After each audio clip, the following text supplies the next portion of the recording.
Our next speaker is someone who has given me inspiration time and time again. He attended his first SOCAP when I think he was in high school. He says he was 24, but I'm pretty sure he really was in high school. And this guy has done more to create a community of investors and a community of entrepreneurs who are changing the world than anybody I know. I am so proud to call him friend. I want to bring to the stage for just a few minutes Ross Baird, who's going to talk about something that's really been bugging him that he thinks we need to do better. So, Ross, come on out. Hey, all right. How are we doing? I think something is really, really wrong with the way we're having conversations here at Fort Mason. But before I start, I want to say, how many of you, when you go home, people in your family, your friends, understand what you do for a living? Like no hand, maybe one. Good for you, not me. This is the 1 week a year where I don't really have to explain what I do, and coming here is like coming home. But I am seeing a big dissonance between what we're talking about. We think what we're doing is apolitical. This is great. Republicans and Democrats like what we're doing. It's free markets and it's social justice. But most people don't think the narrative that the capital markets is perpetuating works for them. And I am not a Donald Trump supporter, but there's a lot of this, and Donald Trump and Brexit and what dominates the headlines, and we're not talking about that. And it's because we have developed this process for picking the next great ideas. We get a bunch of smart people in the room, we pick the best, we invest in the results, we call it venture capital, venture philanthropy. It's basically the same process. It's so logical, it's so seductive, and it's so wrong.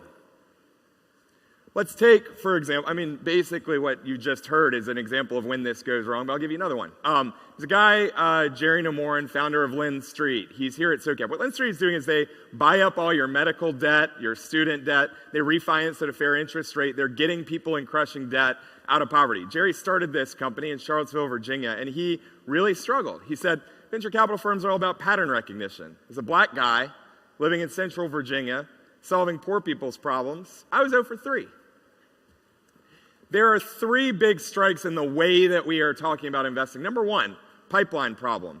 People of color are less than 1% of startup investment. Women are less than 5% of startup investment. Impact investing numbers actually aren't that different. It's a huge problem. We say, well, we want to do better, we want to build a better pipeline, but there are whole structural barriers that keep most people out of the conversation. For example, it takes $30,000 to start a business. The average white family has $100,000 net worth. African American Latino families have less than $8,000 in net worth. Veterans have half the wealth of non-veterans. There are a lot of people who don't even get a seat at the table. If you say, I want to close the pay gap between women and men, or if you say Black Lives Matter, if you look at how our innovation economy directs capital, you realize that our money is not reflecting what we think we care about. Strike 2, Jerry's zip code, started in central Virginia. San Francisco right here, New York, and Boston are 78% of investment in the U.S., 50% of investment in the world. And if you talk to investors in San Francisco, they say, well, this is great. I invest locally. I want to take a board seat. I want to be helpful. But people who have money are investing in people who live near them and who they know. And being able to drop by the office any day to be helpful is not worth growing inequality. These are the 20 most successful cities in the past 20 years. Here, new firms are growing 300%. In every city that is not on this map in the aggregate, more businesses are dying than they're starting every day. Strike 3, Jerry says people don't understand solving poor people's problems. The top 6 expenditures by middle and lower income families: financial services, health, education, housing, transportation, energy. If you look at the billion-dollar companies that have been created in the last 8 years, only 15% of them are in the industries that people spend money on, spend time on. We are not actually directing resources to the highest opportunities. Investors say, well, we don't do water or agriculture. They're just hard industries. It's tough to exit. But if you look at, for example, a systematic failure to manage agriculture and water in the Middle East leads to a massive food shortage in the middle of a massive civil conflict in Syria, huge migration to Europe, huge right-wing populist backlash. Brexit costs people $3 trillion, and they say, this came out of nowhere. We didn't expect it. We did not invest in the long term, and we lost a lot of money, but it seems like we are not appropriately pricing what that is in the future. So we're losing a lot of money because we're not investing in the long term, and we're holding our breath for what happens here in a month. So think of where you are invested. How are people making decisions? Are they looking at the white dude who started the hot chicken thing that appropriated the idea from somebody else, or are they looking at the person who actually created the idea? The venture capital processes and the funds and the philanthropies and the strategies that emanate from it are leaving most people out. The good news, it's incredibly complicated, but there are innovators who are changing the results. And when you change the results, you change the process. So Jerry we ran a program for fintech companies. Jerry met Kapor Capital, who intentionally invests in people of color and women. Jerry got $500,000 from Kapor Capital. He has turned that in 2 years to almost $40 million in helping Americans in crushing debt resettle their debt. Getting a first investment put Jerry and his team in a different category and a different track.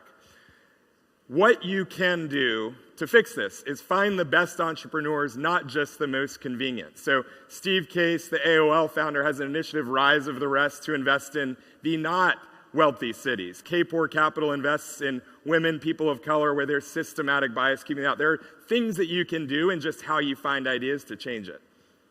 You need to look at differences in the way you select how you invest. We at Village Capital, and I've been at SOCAP 7 years in a row, and we over time have been putting decision-making power in the hands of entrepreneurs. And instead of having 8% women, which is your average Silicon Valley venture firm, when entrepreneurs themselves select who gets investment, it becomes about 40%.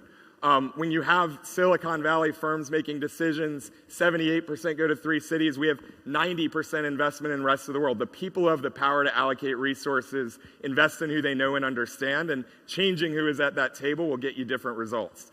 And whether it's Calvert Foundation, Indiegogo, Kiva, there are a lot of great innovators here who are democratizing the source of financing. Crowdfunding, women get 50% of investment when the decision making is changed. Women on average in the venture capital process raise about 80% as much money as men and still outperform 10% in revenue.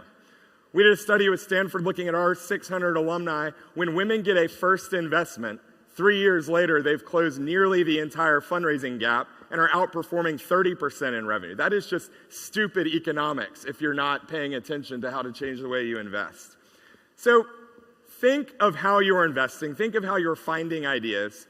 The cultural narrative of find smart people, pick the best, and invest in what's going to do the best in the short term is how most people act, and it's not working.